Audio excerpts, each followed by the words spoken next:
بسم اللہ الرحمن الرحیم، لا الہ الا اللہ محمد رسول اللہ۔ السلام علیکم ناظرین، جواد چشتی کی طرف سے امت مسلمہ کو لا الہ الا اللہ محمد رسول اللہ پڑھنے والوں کو اور خاتم النبیین حضرت محمد مصطفیٰ صلی اللہ علیہ وآلہ وسلم پر ایمان رکھنے والوں کو ڈھیر ساری دعائیں اور سلام۔ ناظرین، ترجمہ قرآن کے حوالے سے آج پھر آپ کی خدمت میں حاضر ہیں۔ اس سے پہلے ہم نے ترجمہ قرآن کے حوالے سے جو ہمارا سلسلہ جاری ہے، سورہ بقرہ کی آیت نمبر 49 اور 50 یعنی 49 اور 50 آپ کے سامنے رکھی، اس کا ترجمہ اور تشریح مختصر جو ہمارا سلسلہ خلاصہ بھی تفصیل بھی ساتھ ساتھ چل رہی ہے، جس میں ہم نے تذکرہ کیا فرعون سے جو نجات ملی اس کے حوالے سے، بنی اسرائیل کو اور آزادی کا ایک ان کو تحفہ ملا اللہ تعالیٰ کی طرف سے، اور آزادی کے خوشی کے حوالے سے وہ ہم نے اس پہ تذکرہ کیا۔ آج جو ہمارا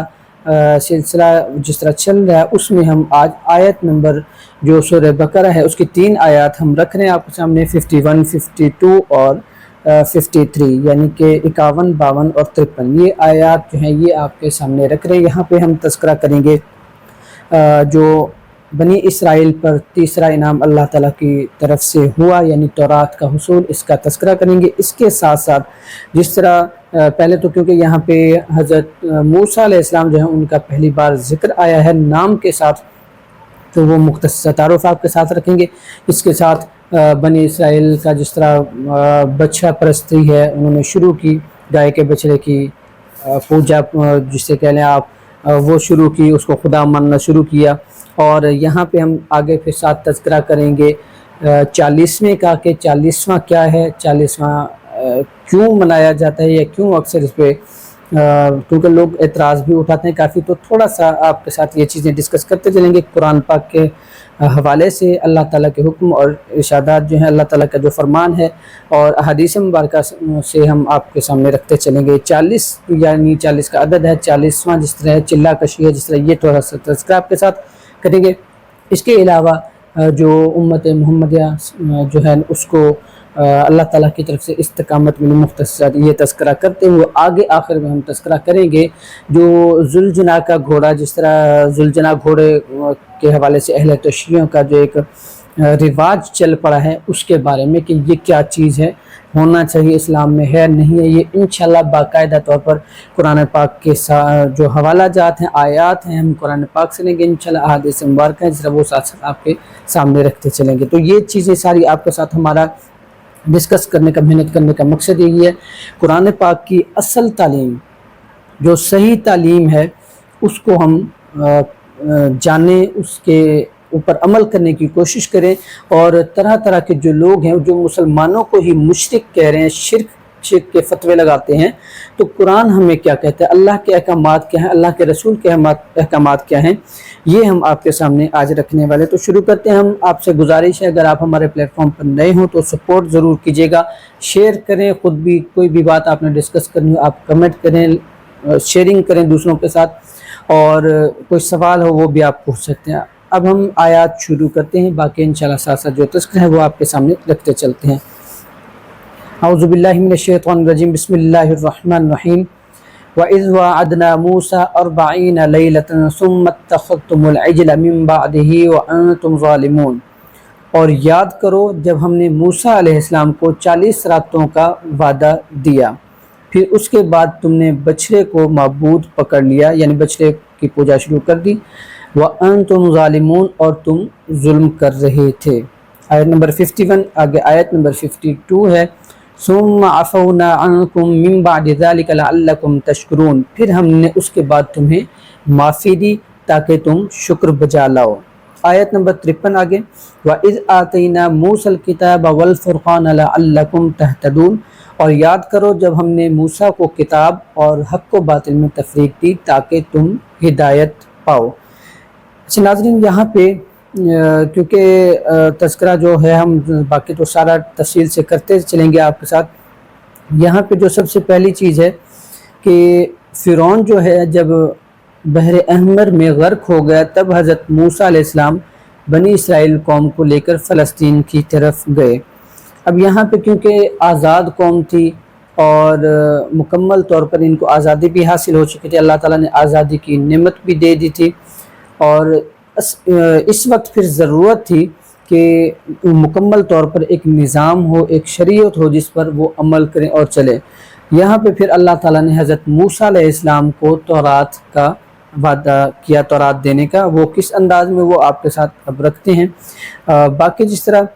قوموں کو ضرورت پڑی تھی اور ہر قوم جو نبی ہے، صحائف آئے، جو اللہ تعالیٰ کے آسمانی کتب آئیں جس طرح،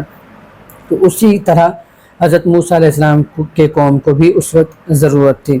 اب یہاں پہ جب حضرت موسیٰ علیہ السلام کو اللہ تعالیٰ نے حکم فرمایا تھا کہ آپ کوہ طور پر جائیں، عبادت کریں، تو ناظرین یہ وہ آیت ہے جس کا تذکرہ ملتا ہے۔ اور یاد کرو، جب اللہ تعالیٰ نے فرمایا اور یاد کرو جب ہم نے موسیٰ علیہ السلام کو 40 راتوں کا وعدہ دیا، وہ کس طرح وعدہ دے یہ آپ کے سامنے اب رکھتے ہیں۔ اچھا، یہاں پہ حضرت موسیٰ علیہ السلام نے اپنے بھائی حضرت ہارون علیہ السلام کو پیچھے قوم میں چھوڑا اللہ کے حکم پر، اور خود کوہ طور پر چلے گئے، تشریف لے گئے وہاں پہ، اور یہی وہ جگہ تھی جہاں پر ان کو نبوت عطا ہوئی۔ یہاں پہ آپ کو 30 دن کی عبادت کا پہلے حکم ہوا، آپ نے 30 دن وہاں پہ عبادت کی، روزہ رکھا۔ مسلسل روزے رکھنے سے جس طرح روزے داروں کے منہ سے ایک خوشبو آنا شروع ہو جاتے ہیں، جو روزے دار کی مہک ہے، جو اللہ تعالیٰ کو کستوری سے بھی زیادہ پسند ہے، اس طرح کی حالت جب ہوگی 30 دن مسلسل روزے رکھتے رکھتے، تو پھر آپ نے ایک دن وہاں کا ایک درخت تھا جس کے شاخ سے کچھ چکھ لیا، تو یہ جو خوشبو تھی یہ کچھ کم ہو گئی۔ اس کے کم ہونے کی وجہ سے اللہ تعالیٰ نے آپ کو دوبارہ یعنی مزید 10 دن کا حکم فرمایا کہ آپ 10 دن کے مزید روزے رکھیں، اور یہ جو 10 دن پہلے تھے یہ ذی الحج کا پہلا عشرہ تھا، ٹھیک ہے، یہ یاد رکھیے گا۔ اس سے پہلے ماہ ذی القعدہ جو ہے وہ گزرا تھا، ماہ ذی القعدہ مکمل 30 دن وہ گزرے، پھر آگے جب دوبارہ 10 دن کا حکم ہوا تو یہ ذی الحجہ کا پہلا عشرہ تھا۔ یہاں پہ آپ کو جب مزید عبادت کا حکم دیا گیا تو یہ جو 40 دن گزرے یہ آپ کے وضو کے ساتھ مکمل طور پر گزرے، کبھی آپ کا ان دنوں میں وضو نہیں ٹوٹا۔ اللہ کے حکم سے، اللہ کی قدرت سے، یہ انبیاء اکرام علیہ السلام کے معجزات بھی ہوتے ہیں اور باقی دیگر چیزیں بھی، اور اسی میں سے کچھ حصہ اولیاء اکرام کو بھی ملتا ہے۔ یہ نہیں کہ وہ انبیاء جیسے ہوگے، نعوذ باللہ استغفر اللہ، ایسا کہنا بھی گمراہی ہے، کفر ہے، انبیاء جیسا نہیں، بلکہ اس کا کچھ حصہ ملتا ہے، جیسے اللہ تعالیٰ کے آخری نبی ہمارے پیارے آقا صلی اللہ علیہ وآلہ وسلم نے فرمایا کہ جو علماء ہیں وہ انبیاء کرام علیہ السلام کے وارث ہیں، یعنی کہ ان کو ان کی جو علم ہے، تعلیم ہے، وہاں سے حصہ ملتا ہے جو قوم تک پہنچتا ہے، ٹھیک ہے، یہ آپ بات واضح رکھیے گا۔ اب یہاں پہ جب 40 دن وہاں پر رہے حضرت موسیٰ علیہ السلام، تو آپ واپس تشریف لائے تو آپ کے ہاتھ میں وہ مکمل شریعت، مکمل کتاب جو ہے وہ تختیوں کی صورت میں موجود تھی۔ تو جب لیکن آپ یہاں پہ واپس پہنچے تو آپ کی قوم جو ہے وہ پیچھے سے گمراہ ہو چکی تھی۔ کس طرح گمراہ ہو چکی تھی وہ ہم آپ کے ساتھ آگے تذکرہ کرتے ہیں۔ سب سے پہلے تو حضرت موسیٰ علیہ السلام کا مختصر یہاں پہ تذکرہ کرتے چلتے ہیں۔ حضرت موسیٰ علیہ السلام کی، کیونکہ 51 میں جو آیا تھا، جس طرح میں نے آپ کو بتایا ہے پہلی مرتبہ نام آیا ہے، تو آپ کا تذکرہ تھوڑا سا تعارف یہاں پہ کر دیتے ہیں۔ آپ مصر میں پیدا ہوئے، بنی اسرائیل میں، ٹھیک ہے، مصر میں بنی اسرائیل میں پیدا ہوئے 1571 قبل از مسیح، یعنی جو مسیحی سال ہے، حضرت عیسیٰ علیہ السلام کی جو نبوت کا دور ہے اس سے 1571 سال پہلے پیدا ہوا، اور ان کا جو سن وفات ہے وہ 1451 قبل مسیح ہے۔ حضرت موسیٰ علیہ السلام کا جو سن ولادت ہے اور سن وفات ہے اس کا حوالہ ملتا ہے اسلامی انسائکلوپیڈیا۔ یہ لفظ آپ کے ساتھ جو ہے نا، لفظ موسیٰ جو ہے اس کا یہ حوالہ بھی ساتھ ساتھ دیتے چلتے ہیں، تو یہ مکمل آپ کو جو بھی ہوگا کوشش کریں گے مستند حوالے بھی ساتھ ساتھ دیتے جائیں۔ یہ جو حوالہ ہے یہ اسلامی انسائکلوپیڈیا، لفظ موسیٰ، صفحہ نمبر 1495، مکتبہ الفیصل لاہور، یہ آپ اس کو پڑھ بھی سکتے ہیں، حوالہ آپ کو دے دیا ہے۔ اب یہ یہاں اس کے مطابق آپ نے 120 برس کی تقریباً عمر پائی ہے، اور حضرت موسیٰ علیہ السلام کا جو نسب ہے وہ مختصر آپ کے ساتھ یہاں پہ تذکرہ کرتے چلتے ہیں۔ موسیٰ علیہ السلام بن عمران بن آز ابن لاوی بن یعقوب بن اسحاق بن ابراہیم علیہ السلام، یہ حوالہ ہے البدایہ، جلد نمبر اول، صفحہ نمبر 222۔ اب یہ ناظرین آپ کے سامنے مختصر تذکرہ کیا۔ اب یہاں پہ ایک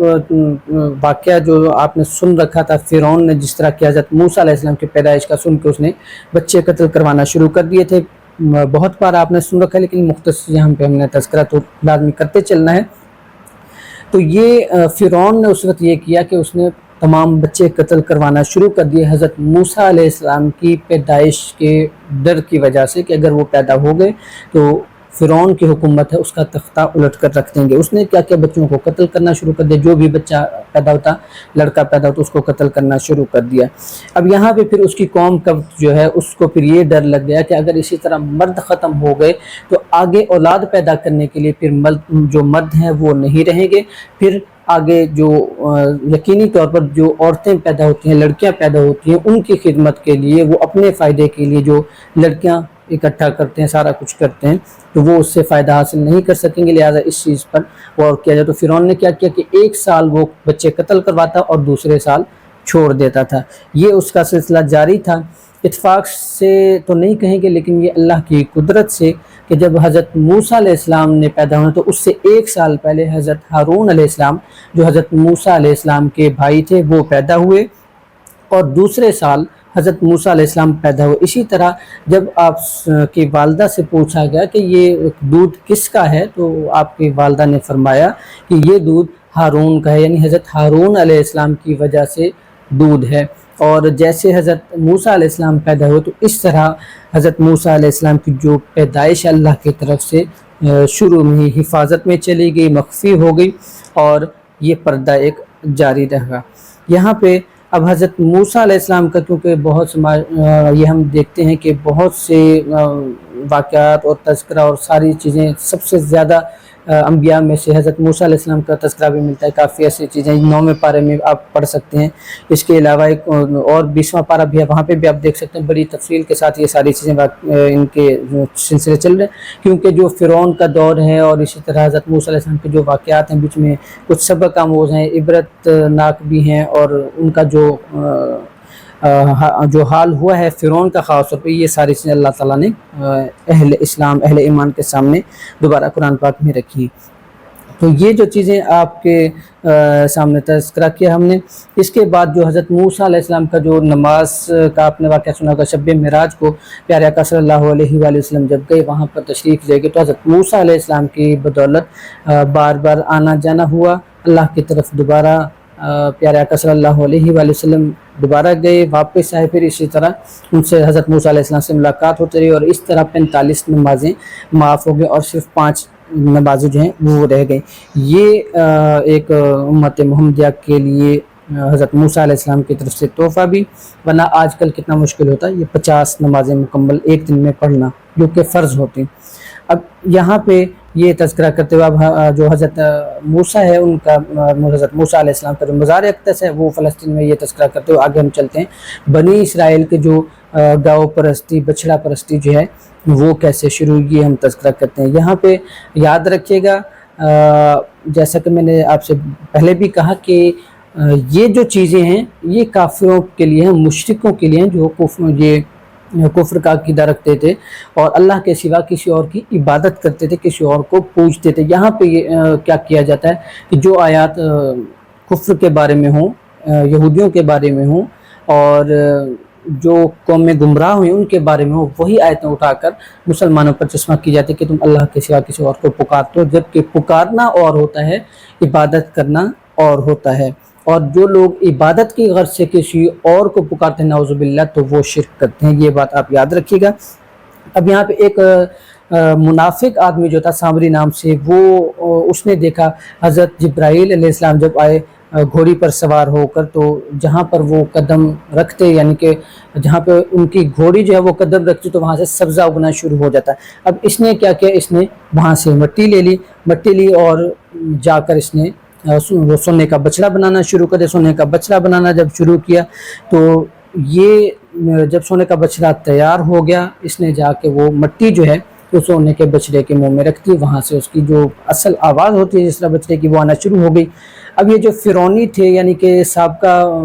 فرعونی غلامی میں رہے تھے،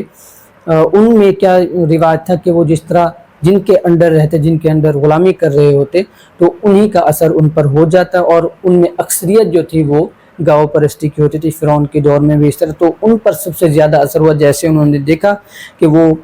بچڑا تو بول رہا ہے، زندہ ہو گیا یا اس میں سے آواز آ رہی ہے، تو وہ سب اس کے سامنے سجدہ کرنے لگ پڑی۔ حضرت موسیٰ علیہ السلام کے پوچھنے پر سامری نے کہا فقبضت قبضۃ من اثر الرسول صلی آیت نمبر 96 میں یہ موجود ہے۔ اس نے حضرت موسیٰ علیہ السلام کی غیر موجودگی میں جیسے آپ کو بتایا کہ وہ سونے کا بچڑا بنایا، اس میں حضرت جبرائیل علیہ السلام کی جو گھوڑے کے پاؤں کے نشان تھے وہاں پہ مٹی سبزہ اگ رہا تھا، وہ اس کے منہ میں ڈالی اور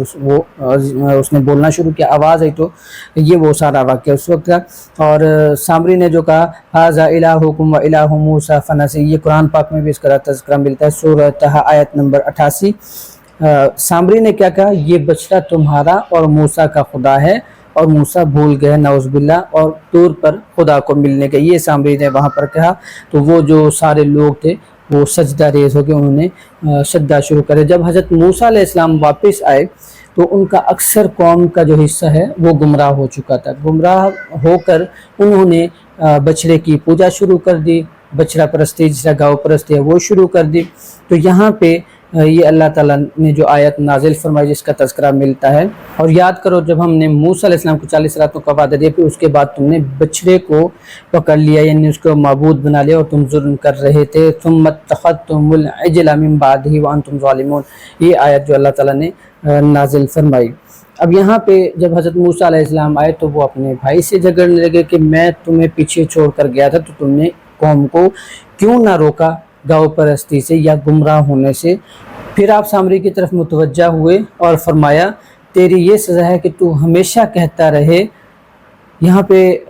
جو الفاظ ملتے ہیں وہ دیکھیے، ایک چیز یاد رکھے گا کہ جو بھی بات نبی کے منہ سے نکل جائے اللہ اسے قبول فرماتا ہے، اسے پورا فرماتا ہے۔ اسی طرح پیارے آقا صلی اللہ علیہ وآلہ وسلم بھی جو ارشاد فرماتے ہیں وہ پورا فرماتا ہے۔ یہاں پہ حضرت موسیٰ علیہ السلام نے فرمایا تو ہمیشہ یہ کہتا رہے مجھے کوئی نہ چھوئے، یہ سورہ طہ کی آیت نمبر 97 ہے، 97۔ اس کے بعد اس کی یہ کنڈیشن ہوئی کہ اس کا جسم سارا بخار سے تپنا شروع ہو گیا، وہ چیختا چلاتا جنگل کی طرف بھاگا، اور جو کوئی بھی اس کو ہاتھ لگاتا تو اس کے ساتھ بھی یہی کچھ ہو جاتا جو اس سامری کے ساتھ ہوا تھا۔ آگے اللہ تعالیٰ نے جو ارشاد فرمایا ہے ثم عفونا عنکم من بعد ذلک، یعنی اے بنی اسرائیل پھر ہم نے تمہیں بچڑا پرستی کے جرم کی معافی عطا فرمائی تاکہ تم شکر کرو۔ اچھا، یہ یہاں پہ جو ان کو معافی کیسے ملی انشاءاللہ پھر آگے مزید تذکرہ کریں کہ ہم اس حوالے سے۔ تو یہاں پہ بات مکمل ہوتے جو حضرت عیسیٰ علیہ السلام کو تورات دے دی گئی، وہ آئے اور آگے تبلیغ کا سلسلہ پھر سے شروع ہوا۔ قوم کی گمراہی کے بعد بھی وہاں پہ آپ نے یہ جو اپنا اللہ تعالیٰ کے احکامات کے مطابق تبلیغ کا سلسلہ وہ شروع کر دیا تھا۔ اب یہاں پہ ایک اور چیز جس طرح ہم نے پہلے تذکرہ کیا کہ یہ جو کہتے ہیں نا کہ چلے کرتے ہیں اور اس طرح کی چیزیں نعوذ باللہ استغفر اللہ انجانے میں یا جان کر وہ انبیاء کرام علیہ السلام اور اللہ کے جو احکامات ہیں اس کی یہ توہین کرنا شروع کرتے ہیں۔ اللہ تعالیٰ قرآن پاک میں واضح فرما رہا ہے، جیسا کہ آپ نے پڑھا، یہاں پہ سنا، دیکھا، آپ خود بھی اس کو کھول کر پڑھیں کہ جب اللہ تعالیٰ نے فرمایا اور یاد کرو جب ہم نے موسیٰ کو 40 راتوں کا وعدہ دیا، ٹھیک ہے، 40 راتوں کا وعدہ دی، یعنی ان کو 40 رات کی عبادت کرنے کا حکم ہوا، گویا کہ یہ اللہ کی طرف سے عبادت کرنے کا حکم تھا۔ پیارے ہمارے دیکھیں ہمارے لیے تمام انبیاء کرام علیہ السلام ان کا ایک ایک عمل قابل احترام ہے، کسی بھی ایک نبی کی ہم کسی بھی عمل کی ہم توہین برداشت نہیں کر سکتے اور ایسا کرنا بھی کفر ہے۔ تو جب ان کے یہ معمولات ہیں تو ہم اس کو اگر اپناتے ہیں تو پھر ہم کیسے مشرک ہو گئے یا ہم کیسے بدعتی ہو گئے یا گمراہ ہونے والے ہو گئے، جس طرح کہتے ہیں کہ یہ فلانی عبادت کہاں سے لے آئے، فلانی عبادت کہاں سے لے آئے۔ بھائی یہ جو عبادات ہیں قرآن سے ثابت ہیں، اللہ تعالیٰ کے حکم سے انبیاء کرام علیہ السلام نے بھی عبادات کی ہیں، فرضی عبادات کے علاوہ اگر آپ اللہ کی عبادت کریں تو اس میں کوئی حرج نہیں ہے، اور وہ بھی جو اللہ تعالیٰ کے احکامات کے مطابق ہو۔ اب یہ آپ نے یہاں پہ سنا ہے چلا کشی کا، آپ کو میں نے مختصر تذکرہ کیا۔ اب یہاں آگے ایک اور جو بات ہے، اب جیسے کہ یہ آیت وَإِذْ وَعَدْنَا مُوسَىٰ 40 لَيْلَةً یہ آپ کے سامنے رکھی ہے۔ اسی طرح حضرت موسیٰ علیہ السلام وہاں پہ جو 40 راتیں انہوں نے گزاری، پھر ان کو تورات ملی۔ کافی جو صوفیاء کرام ہیں وہ بھی اسی طرح چلا کشی کرتے ہیں، عبادت کرتے ہیں تاکہ اللہ تعالیٰ کا قرب حاصل ہو۔ یہاں پہ ایک اور حدیث آپ کے سامنے رکھتے ہیں کہ قرب الہی جو ہے وہ عبادات جتنی زیادہ کریں گے اس سے حاصل ہوتا ہے۔ اس میں حدیث پاک ہے جس نے 40 دن نماز با جماعت تکبیر اولیٰ فوت کیے بغیر پڑھی اس کے لیے دوزخ اور نفاق سے برات لکھ دی جاتی ہے۔ یہ ترمذی کی حدیث ہے، یعنی کہ 40 دن کی عبادات بہت زیادہ اہمیت کی حامل ہے کہ ہر چیز سے دنیا سے تعلق ختم کر کے اللہ تعالیٰ کی بارگاہ میں حاضر ہونا، معافی طلب کرنا اور اللہ کا قرب حاصل کرنا۔ یہ وہ ناظرین 40 کا عدد ہے جس پر اعتراض اٹھایا جاتا ہے۔ حضرت موسیٰ علیہ السلام 40 روزہ ان کو 40 روزہ سے کے چلے سے یوں سمجھ لیں کہ وہاں پہ گئے، 40واں یہی ہے نا، اس کو اور کیا کہیں گے کہ وہاں پر گئے 40 روزہ اللہ کی عبادت کی، اور وہاں پہ اس کی وجہ سے ان کو پھر کتاب ملی، اللہ تعالیٰ کی طرف سے شریعت ملی، احکامات ملے سارے ایک ہی جگہ پر۔ اب یہاں پہ ایک اور حدیث بھی بخاری شریف کی ملتی ہے، اس کو بھی آپ نوٹ کر لیں۔ بچہ ماں کے رحم میں 40 دن تک نطفہ، پھر اتنے دن خون، پھر اتنے دن گوشت کی صورت میں رہتا ہے۔ یہ آپ کے سامنے حدیث رکھی ہے۔ اور ایک اور جگہ ملتا ہے، جس مسلمان کے حق میں 40 مسلمان دعا کر دیں تو جنازہ پڑھیں، دعا کر دیں، اس کے لیے بخشش ہے۔ ابن ماجہ کتاب الجنائز میں یہ آپ دیکھ سکتے ہیں۔ اسی وجہ سے ناظرین یہ جو چیزیں ہیں بر صغیر میں بھی اور مصر میں بھی، شام میں بھی اس طرح کی جو چیزیں ملتی ہیں، قرآن پاک سے اس کی دلیلیں موجود ہیں، اللہ تعالیٰ کے احکامات موجود ہیں۔ اور خاص طور پر ایک اور چیز یہاں پہ آپ کے سامنے رکھتے ہیں، جو انبیاء کرام علیہ السلام کے بارے میں حدیث ہے، وہ آپ اس کو ذرا سن لیں۔ حضرت انس رضی اللہ عنہ سے مروی ہے کہ انبیاء اپنی قبور میں 40 دن تک اپنی حالت پہ نہیں چھوڑے جاتے حتیٰ کہ وہ اپنے رب کے حضور عبادت کرتے ہیں۔ ٹھیک ہے، کنز العمال جلد نمبر 11 صفحہ نمبر 474، یہ بروایت حاکم و بہقی بھی آپ اس کو دیکھ سکتے ہیں۔ یہ یعنی کہ معلوم ہوا 40 دن بعد عالم برزخ میں بھی ایک انقلاب آتا ہے، اور وہاں پہ تبدیلیاں جو ہوتی ہیں یا اللہ تعالیٰ کے احکامات کے مطابق جو سلسلہ چلتا ہے، اس وقت یہ جو عمل کیے جاتے ہیں، خاص طور پہ 40واں بھی رکھا جاتا ہے کہ 40 دن بعد قرآن پاک پڑھ کے اصالِ ثواب کیا جاتا ہے کہ اس کا ثواب جو مرنے والا ہے، میت ہے، اس کو دیا جائے، قبر والے کو دیا جائے، تو یہ بھی جائز ہے، اس میں کوئی گمراہی والی بات نہیں ہے۔ آگے جو امت محمدیہ کو استقامت ملی، جیسا کہ آپ نے یہ آیت بھی سنی، ثم اتخذتم العجل من بعدہ، ثم اتخذتم العجل من بعدہ وانتم ظالمون، اور پھر اس کے بعد تم نے بچھڑے کو معبود پکڑ لیا اور تم ظلم کر رہے تھے۔ یہ حضرت موسیٰ علیہ السلام کی قوم کے بارے میں کہ حضرت موسیٰ علیہ السلام کی قوم 40 دن جب آپ غیر حاضر رہے تو آپ کی قوم جو توحید ہے اس کو چھوڑ کر شرک میں مبتلا ہو گئی، لیکن امت محمدیہ کو اللہ تعالیٰ نے استقامت دی۔ آج 1450 سال گزرنے کے بعد بھی، اس سے زائد عرصہ گزرنے کے بعد بھی الحمدللہ امت محمدیہ جو ہے وہ شرک میں مبتلا نہیں ہوئی۔ اللہ تعالیٰ کا خاص کرم رہا ہے اور آگے بھی رہے گا انشاءاللہ۔ اس حوالے سے پیارے آقا صلی اللہ علیہ وآلہ وسلم کی حدیث مبارک آپ سن لیں، حوالہ بھی آپ نوٹ کر لیں۔